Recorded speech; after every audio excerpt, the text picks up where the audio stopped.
This segment is on understanding shutter speed. Brought to you by Creative Online School.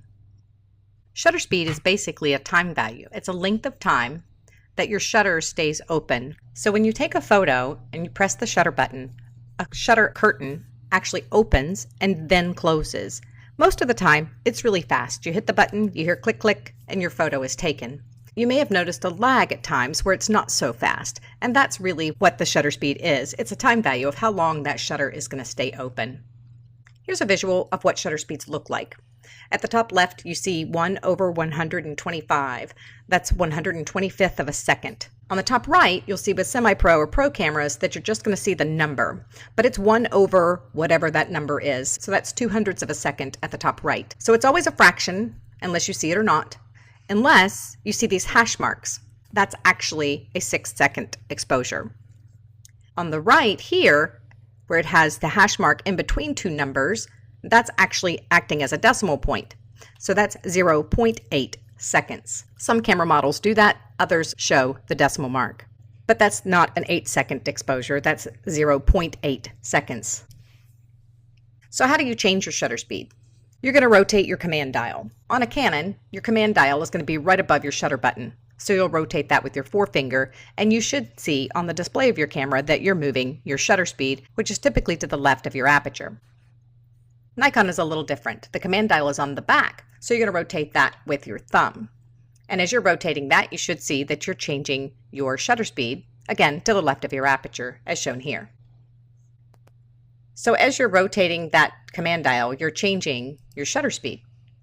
This is a typical range of shutter speeds that you'll see in digital SLRs today, anywhere from 8,000ths of a second, if you can imagine that fast, all the way down to 30 whole seconds, which is a long time to have your shutter open.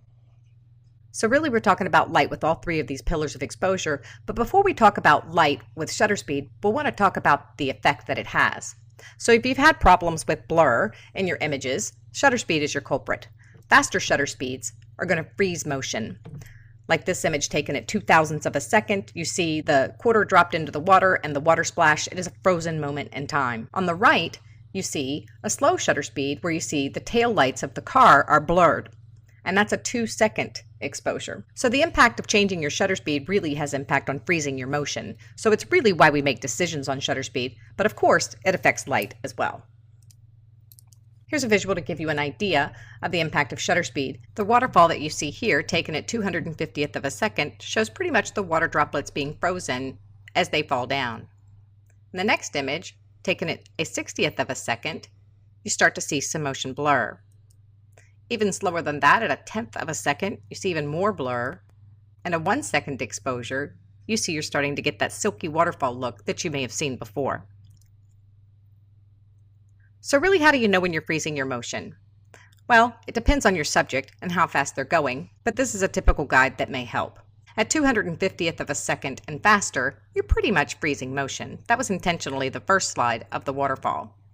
But if you're shooting sports, things that are moving quickly, the go-to for sports is 1,000ths of a second.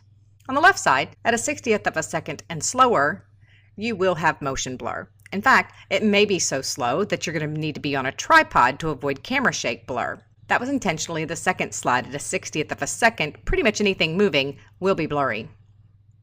In between there, you kind of have a missing area, and that could go either way. It really depends on your subject. So how does it affect light? Well, the slower your shutter speed, the longer you're leaving your shutter open, the more light that can be absorbed by your sensor. So the faster your shutter speed, the less light we're letting into our camera. So just to summarize shutter speed, to get more light into our camera, we would slow the shutter speed down. The consequence is going to be blur.